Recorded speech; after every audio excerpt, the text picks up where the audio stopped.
No, not the prophet, not the prophet. We're not talking about prophets. We're talking about the manuscript that is writing about Moses, and between him and Moses 900 years. The author of the manuscript. When you say the authors of the manuscript. Or the scribes, so the scribes.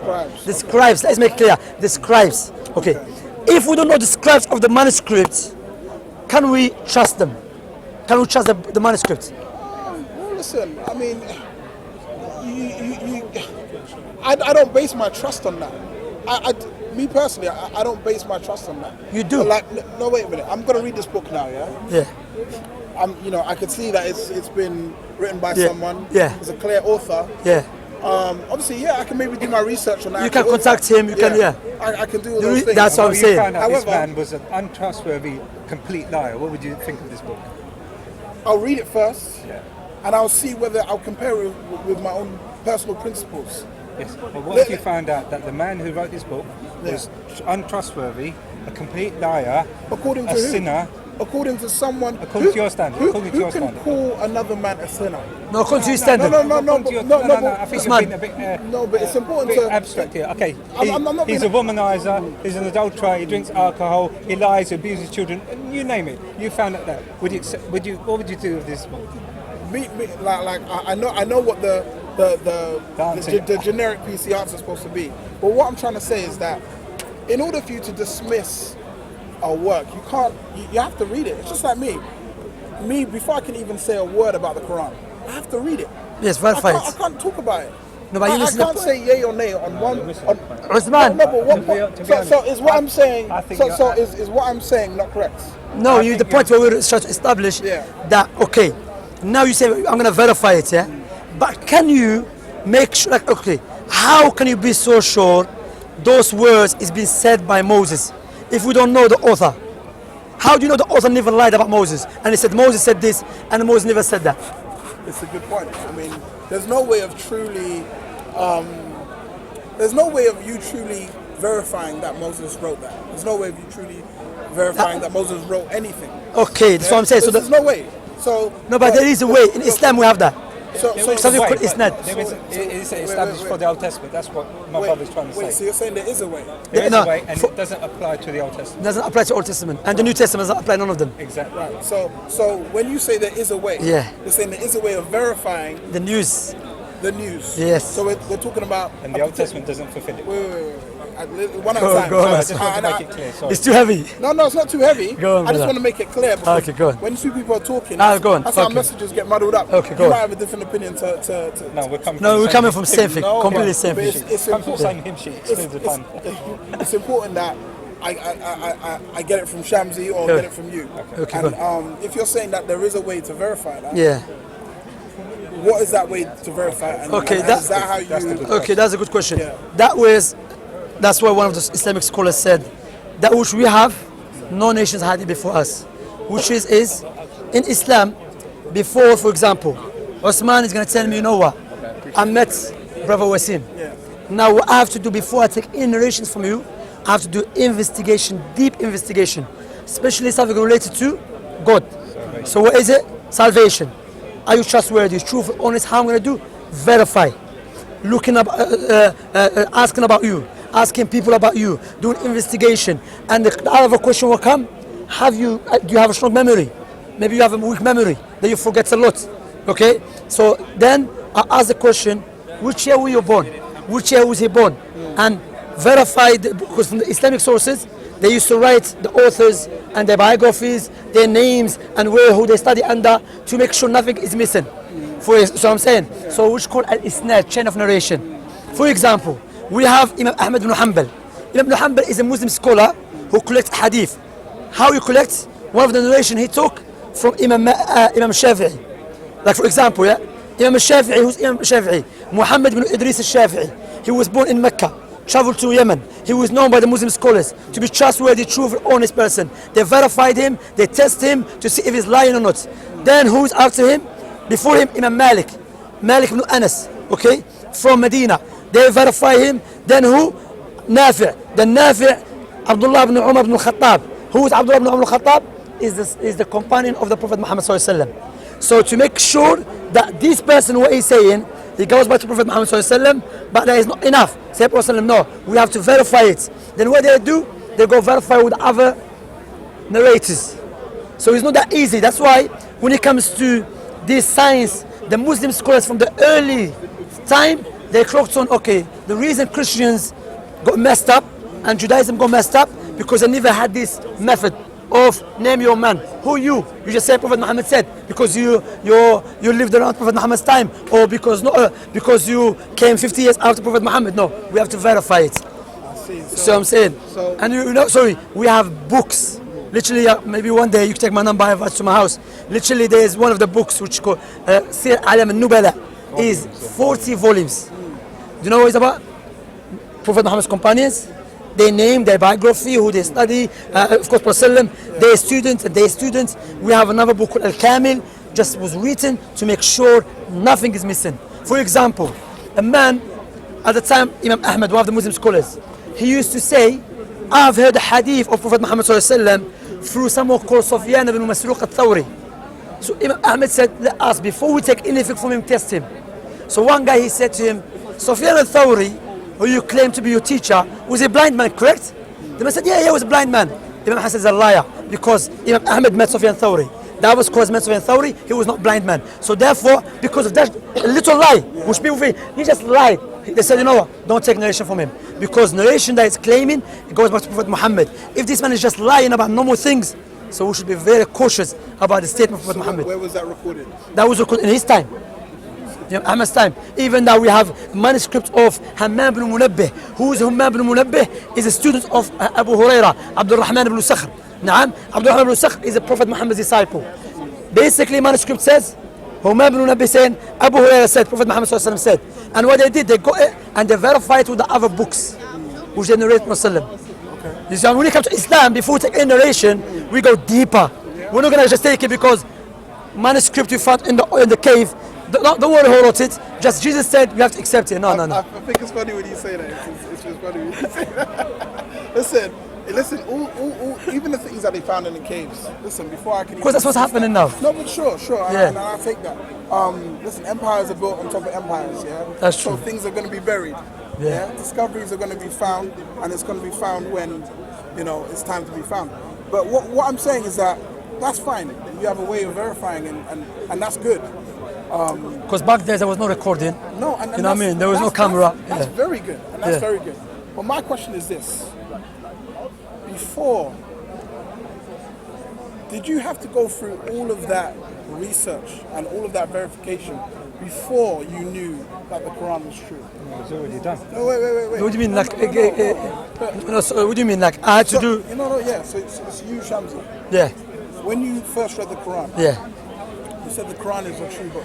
Yeah. Did you go through all the research and all the verification first before you said it's a true book, or did you read the Quran and say, you know what, this has to be this? I read the Quran, and because I'm an Arabic speaker. Yeah. As I said to you, when you listen to people speaks in any language, they will not never speak like the Quran speaks. So I came to know without any doubt that speech of Allah Subhanahu wa Taala. Exactly. Yeah. Exactly. And this is a very important point. I'm saying you can have all the evidence in the world. You can have research backed up.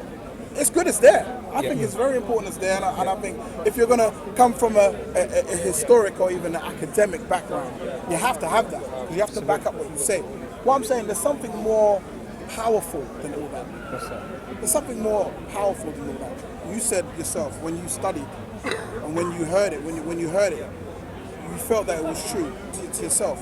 You didn't have to look at all the scribes and the scholars. You didn't have to do that. No, I was there in the school that, okay, they preserved it and so on, so yeah, I read. But not in details. No, of course. Yeah. But what I'm saying is that that's what I'm talking about. That intangible understanding of something that's true doesn't necessarily come from records. And listen, records are very important. I'm not trying to dismiss that, and I understand the principles behind it. However, there's physical and then there's spirit. Spiritual, yeah. And I think spirit came before physical. But the problem with that. No, wait. No, sure. Listen, I'm just telling you what I believe. Okay, spiritual becomes first. Listen, this is what I personally believe. Yeah. This is my this is my understanding of it, and it might obviously we have different faiths, so Yeah. it's going to be different. Okay. But I'm just telling you, it's the intangible things like that when you know something is true. Yeah?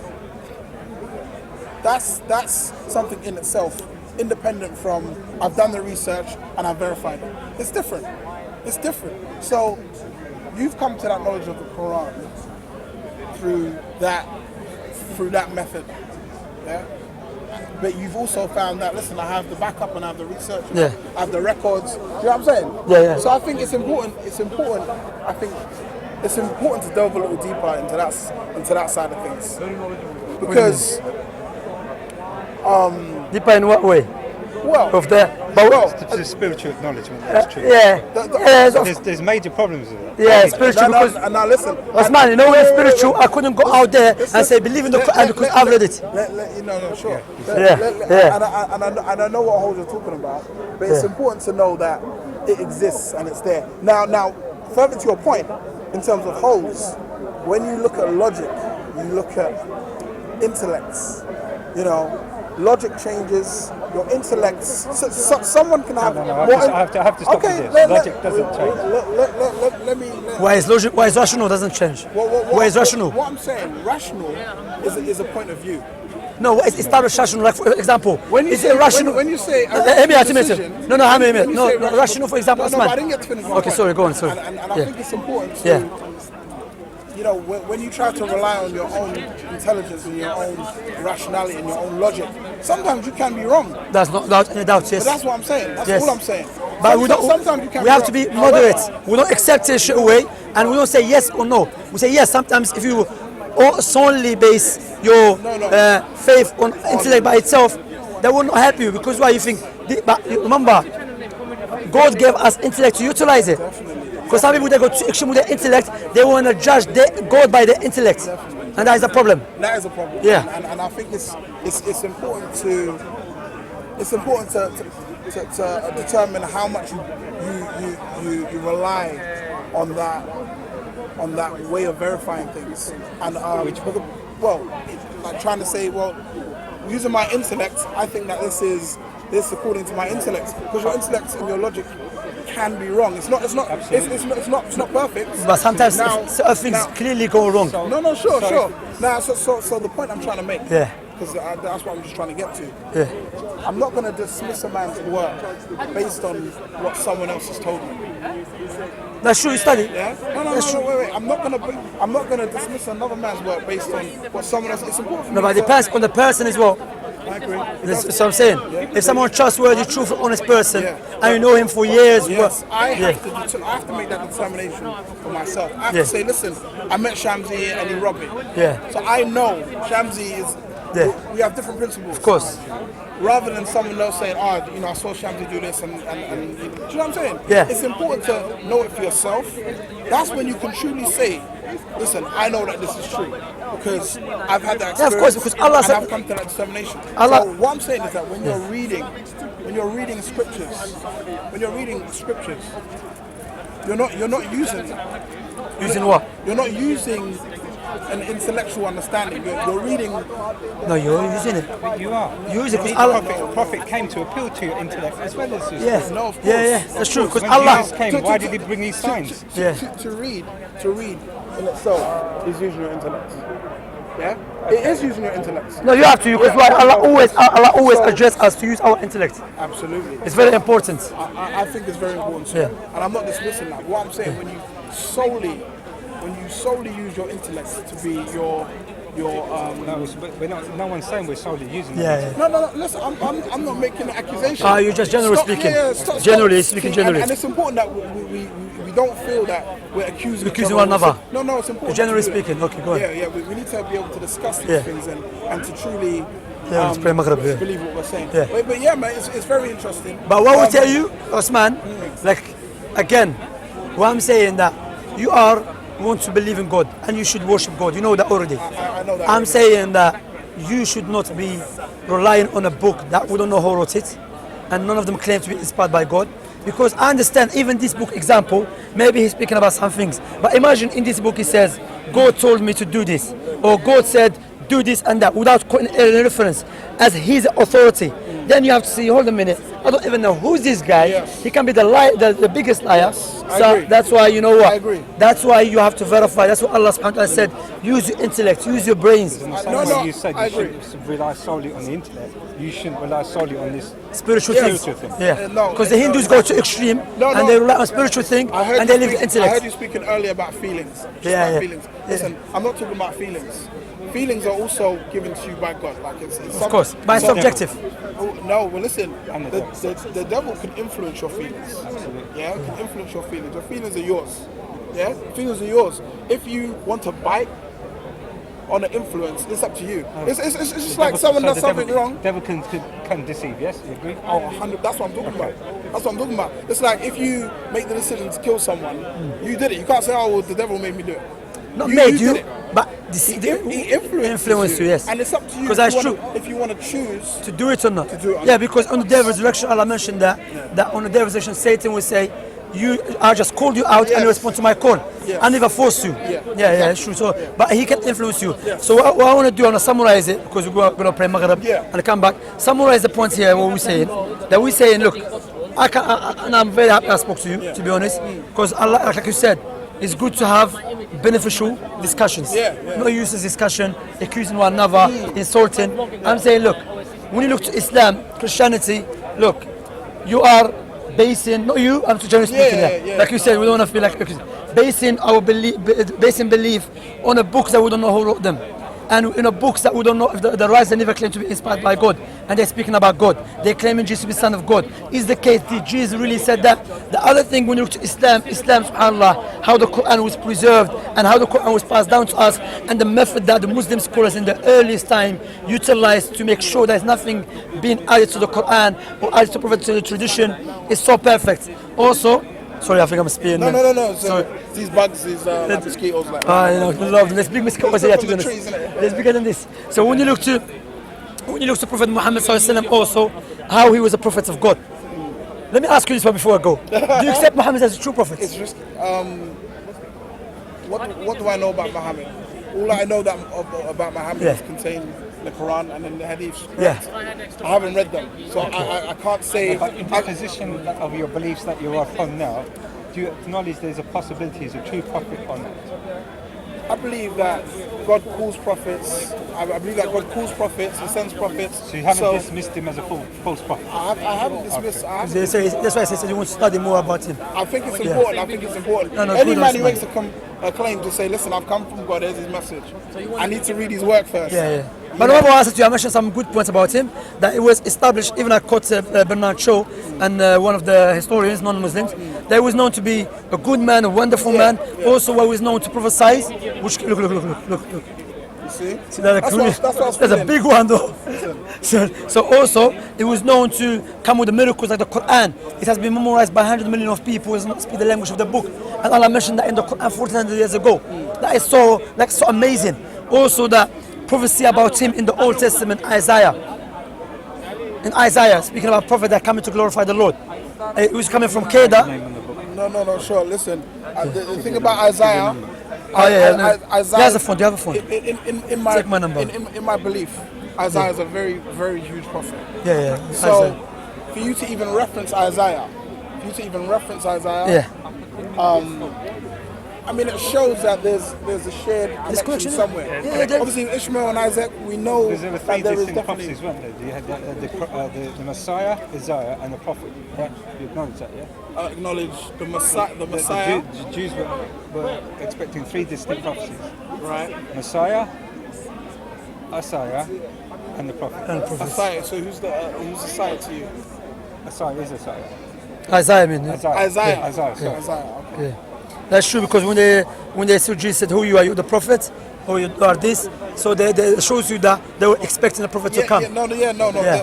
And even, you know what, to make to make it more clearer, Jesus himself said, there's a lot of stuff to tell you, but I cannot tell you right now. I agree. So we I've know, read it. but guess what? Prophet Muhammad said, whatever brings you closer to Allah, I have already told you about it. And whatever turn you away from Allah, I already informed you about it. So you convey the message completely.